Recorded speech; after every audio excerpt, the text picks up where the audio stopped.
దేవుళ్ళందరిలోకి తొలి దైవంగా మనం భావించేటువంటి మహాగణపతి ఆవిర్భవించినటువంటి రోజు. ఈ మాసంలో మనం వరుసగా 9 రోజులు గణపతి నవరాత్రులు చేస్తాం. తర్వాత వాళ్ళ అమ్మగారు వస్తుంది, పార్వతీదేవి. మా అబ్బాయికి 9 రోజులు చేశారు, మరి నా సంగతి ఏమిటంటే, నీకు 10 రోజులు చేస్తామమ్మా అని ఆశ్వయుజ మాసంలో దసరా చేస్తాం ఆవిడికి, ఓ రోజు ఎక్కువ.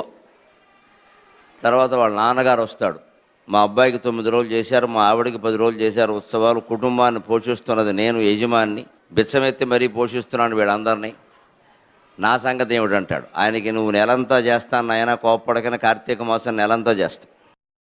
తర్వాత వాళ్ళ మేనమామ వస్తాడు, శ్రీ మహావిష్ణువు. మరి ఆ కుటుంబమేనా? మాదొకటి ఉంది ఇక్కడ, దేవుళ్ళలో చాలా ప్రధానమైన కుటుంబం, మమ్మల్ని మర్చిపోతే అలా అంటాడు. నీకు నెలంతా చేస్తామయ్యా. తర్వాత మార్గశిర మాసం ధనుర్మాసం అంతా శ్రీ మహావిష్ణువు